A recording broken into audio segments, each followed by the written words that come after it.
नमस्कार दोस्तों, आज की कहानी है बहू तुम बहुत पैसे उड़ाती हो। माँ मैं अपनी जॉब नहीं छोड़ूंगी। यह कैसी शर्त है उन लोगों की। जॉब वाली बहू नहीं चाहिए। देख बेटा, बार बार ऐसे रिश्ते नहीं मिलते। बहुत अच्छा परिवार है और तुझे ज़रूरत ही क्या है जॉब की। विनय की कितनी अच्छी जॉब है, आराम से रहना। क्या 10,000 के लिए परेशान होगी? बात 10,000 की नहीं है माँ, मेरे आत्मनिर्भर और मेरे हाथ खर्च की है। मेरे पैसों पर मेरा हक होगा, जहाँ मर्जी वहाँ खर्च करूँगी। देख बेटा, वह सब मैं नहीं जानती। तेरे से छोटी 2 बहनें और हैं और अकेले तेरे पापा कमाने वाले।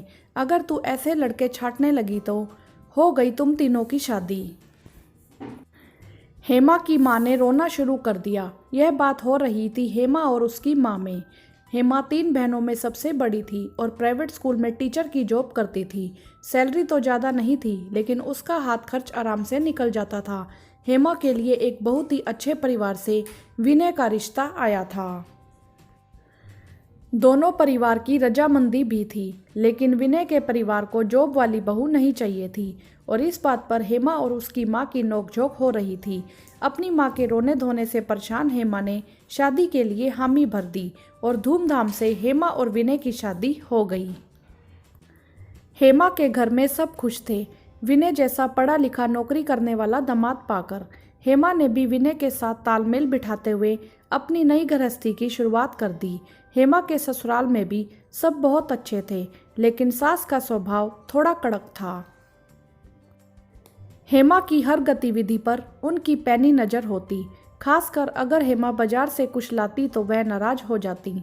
अब धीरे धीरे हेमा को लगने लगा कि नौकरी छोड़ना उसकी सबसे बड़ी गलती थी, क्योंकि जब भी हेमा कुछ सामान बाजार से लेकर आती, उसकी सास झट से उसके दाम देखने लगती।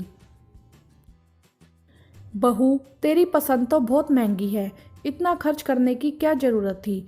अभी शादी का ढेरों सामान नया पड़ा तो था। हेमा को बहुत बुरा लगता। आज तक किसी ने उसे इस तरह टोका नहीं था।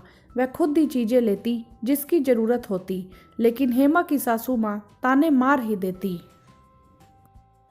सब सुनकर हेमा जवाब नहीं देती अपनी सासू माँ को। इसी बीच हेमा की छोटी बहन का जन्मदिन आया। हेमा शादी से पहले अपनी बहनों को उनके जन्मदिन पर उनकी पसंद का सूट और कोई ड्रेस दिलवाती थी। दोनों छोटी बहनें अपनी दीदी से गिफ्ट लेकर बहुत खुश होती थी। शादी के बाद पहली बार छोटी बहन का जन्मदिन आया था तो हेमा बहुत खुश थी। हेमा खुश हो बाजार जा दोनों बहनों के लिए सुंदर सूट और मैचिंग पर्स ले आई। घर पर जैसे ही सासू माँ ने सारा सामान देखा, सारा घर सिर पर उठा लिया। यह क्या है, इतना सारा सामान सिर्फ जन्मदिन पर? तुम्हारा तो हाथ बहुत खुला है बहू, फालतू में इतना खर्च कर दिया। पैसे क्या पेड़ पर लगते हैं? मेरा बेटा दिन भर मेहनत करता है, तब पैसे आते हैं, और तुम एक झटके में बाजार जा हजारों फूक आती हो। कैसी बातें कर रही हैं माँ जी? अच्छी खासी सैलरी है विनय जी की, और किस चीज़ की कमी है हमारे घर में? फिर मेरी बहन का जन्मदिन रोज रोज तो आता नहीं। मेरी शादी के बाद पहला जन्मदिन है मेरी बहन का, और फिर एक सूट ही तो लिया है मैंने। मुझसे बहस मत कर हेमा, मेरे बेटे की मेहनत की कमाई तुम्हारे मायके वालों के ऊपर मैं नहीं उड़ाने दूंगी तुम्हें। हेमा को अपनी सास की बात बुरी लगी।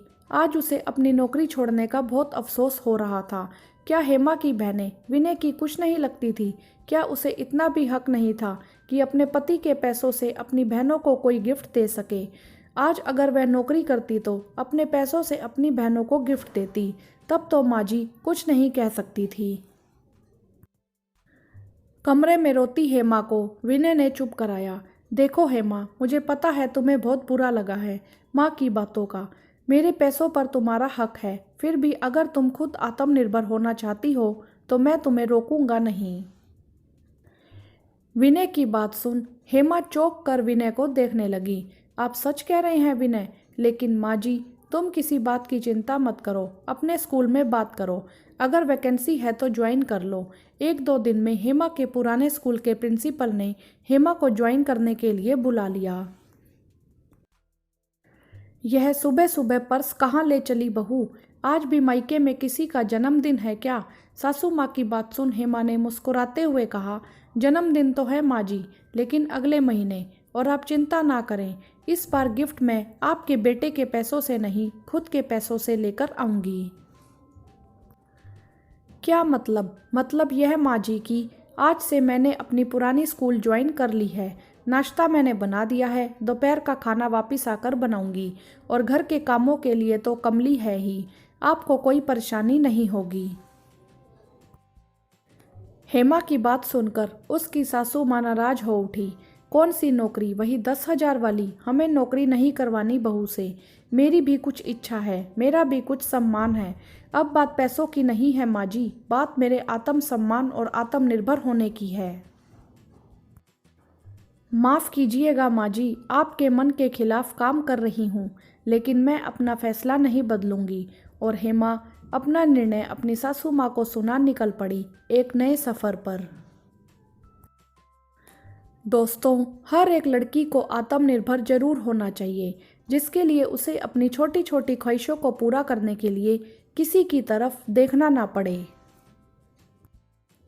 हाँ तो दोस्तों, क्या हेमा ने सही किया? आपकी इस विषय में क्या राय है? आप हमें कमेंट करके ज़रूर बताएं।